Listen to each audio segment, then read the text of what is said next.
Good afternoon, everyone. Good afternoon, sir. So, this is my report number 1 in chapter 16.3, Irreducibility of Polynomials. And by the way, I am Arshel Joy Lauricolot, and I am your discussant in this afternoon. So, before we're going to proceed, so what does it mean for a polynomial to be irreducible? So, if a polynomial is irreducible, so the first thing to remember is it is similar to a number being prime.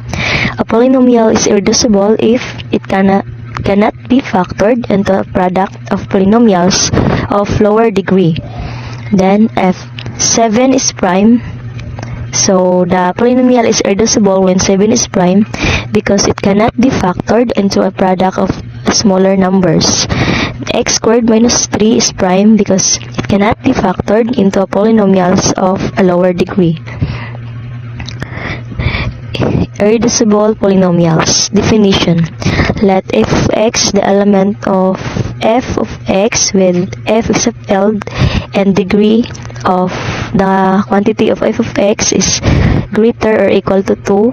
We call f of x reducible over f if there exists g of x, h of x, element of f, the quantity of x, where f of x is equal to g of x, h of x, and h of g of x, h of x has a degree of greater and equal to 1.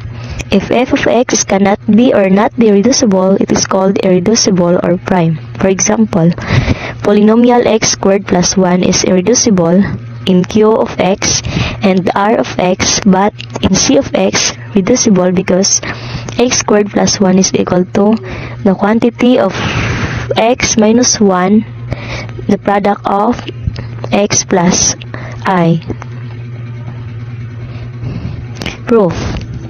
Suppose that the degree of f of x is equal to 3 and f of x is irreducible if f of x has a root in f, say a, then x minus a divides f of x and f of x, and so f of x is reducible over f.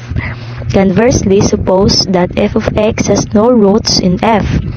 Assume that f of x is reducible. Then f of x equal to the g of x, h of x for some g of x, h of x elements of f of x. Degree of g of x is greater or equal to 1, and the degree of h of x must be greater or equal to 1. So now the degree of g, the quantity of x, and h of x is equal to 3. Therefore, either degree of g of x is equal to 1 and degree of h of x is equal to 2, or degree of h of x is equal to 1 and the degree of g of x is equal to 2. To be specific, let degree of g of x is equal to 1 and degree of h of x is equal to 2. Then g of x is equal to a plus x or ax plus b for some a, b element of f. Then a is not equal to 0. Now, negative a inverse of b elements of f and g of the quantity of a negative a inverse of b is equal to 0. Thus, negative a inverse of b is a root of g of x, and hence negative a inverse of b is a root of f of x and the bigger f. This is a contradiction to our assumption that f of x has no roots in f. Hence, f of x is irreducible over f. A similar argument can be used for the case when degree of f of x is not equal or f of x is equal to. So the theorem was already proven. So next, example 16.3.2. So let f of x is equal to x squared plus x plus 1 element of g sub 2 of x. Now, if f of the absolute value of 0 is equal to 0 squared plus 0 plus 1 is not equal to the absolute value of 0.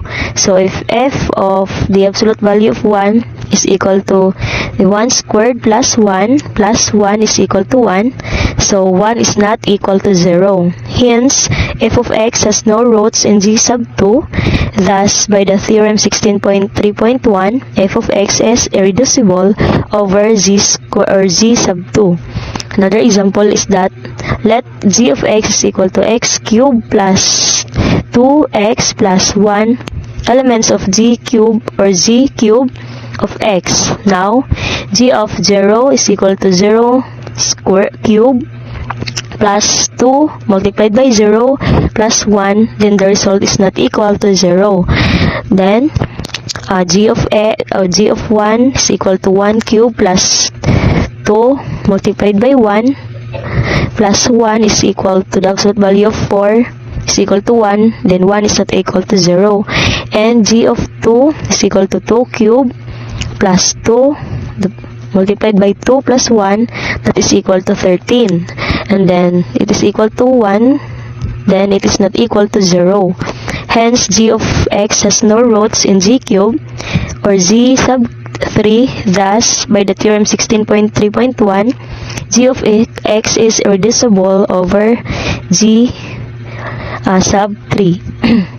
Theorem 16.3.3. Let f of x is equal to a sub 0 plus a sub 1x plus ellipsis plus a sub n x all over n or x over n elements of the z of x be a degree that n is not equal to 1. If there exists a prime p such that f prime of x is equal to a sub 0 plus a sub 1 x ellipsis plus a sub n and n over n x all over n is irreducible in g sub p of x, and the degree of f of x is equal to the degree of f prime of x, then f of x is irreducible in z of x. Proof. Suppose that f of x satisfies the given conditions of the theorem for some prime p. Suppose f of x is irreducible in q of x, then there exists a polynomial g of x equal to b sub 0, b sub 1 x, ellipsis b sub m x all over m, and or x of m, and or x is raised to m, and h of x is equal to c sub 0 plus c sub 1 x plus ellipsis plus c sub k x raised to k, and g of x, then 0 is then m is greater than 0 but less than n. Then k is greater than 0 but less than n, such that f of x is equal to g of x, h of x by workout exercise 1, page 379. Okay. So, theorem 16.3.5. Let f of x equal to a sub 0 plus a sub 1x, ellipsis plus a sub n x all over x raised to n elements of g of x be of the degree n, and a sub 0 should be not equal to 0. Let u all over v is an element of q be a root of f of x where u and v are relatively prime. Then u divides a sub 0 and v divides a sub n. Proof. Since u all over v is a root of f of x, then 0 is equal to the quantity of u all over v is equal to a sub 0 plus a sub 1 u all over v plus ellipsis plus a sub n, the quantity of u all over v n.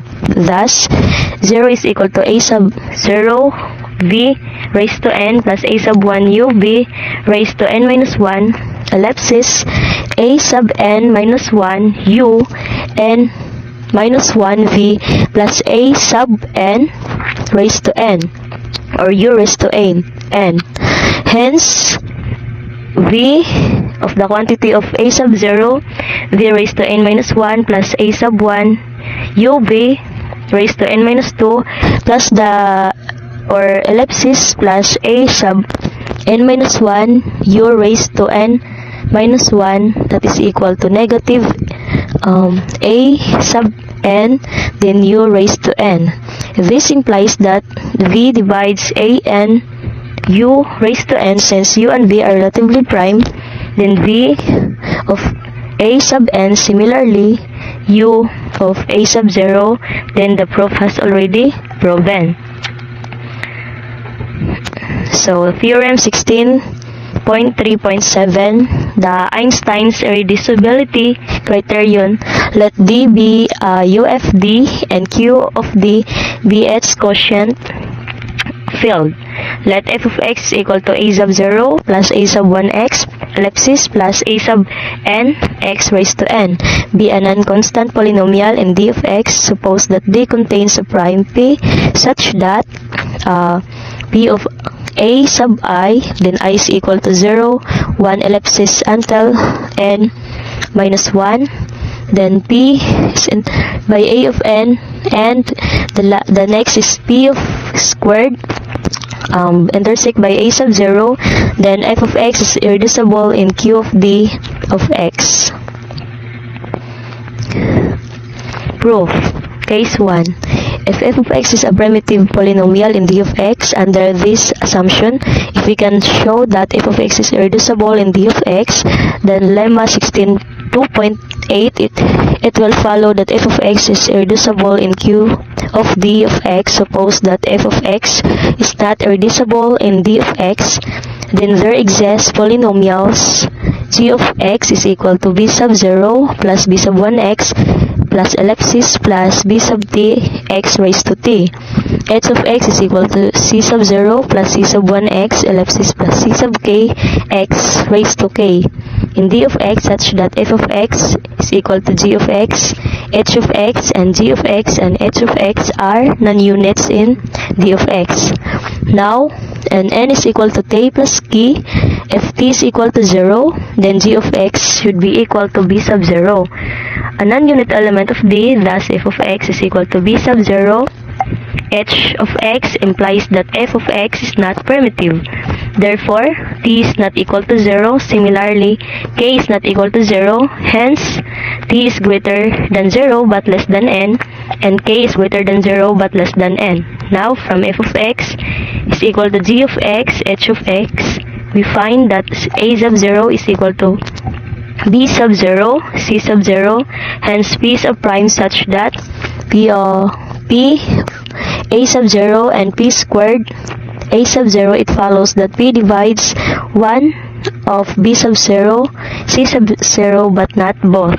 Suppose p divides p sub 0 and p of c sub 0, hence p is intersect by a sub n, and a sub n is equal to b sub t, c sub k, p such that p of b sub n, m, then p divides b sub I for I is greater than or equal to 0 but less than m, then m is greater than I but less than or equal to t. Now considering the coefficient of x raised to m in f of x and g of x, h of x, it follows that a of m or a sub m is equal to b sub 0, c plus m plus b sub 1, c sub m minus 1 plus ellipsis b sub m minus 1, c sub 1 plus b sub m, c sub 0. Since p divides b sub I, then I is greater or equal to 0 but less than m, we find that p divides the quantity of a sub m minus b sub m, c sub 0. Since t is greater or equal to m but less than n, p divides a sub m. Hence, p divides b sub m, c sub 0, and so p divides b sub m, or p divides c sub 0 since p is a prime. This is a contradiction. Therefore, f of x is irreducible in d of x, and hence in q of d of x. Corollary 16.3.9.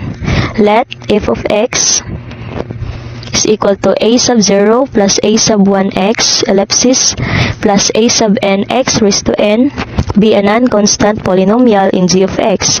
If there exists a prime such that p divides a sub I, then I is equal to 0, 1, ellipsis n minus 1.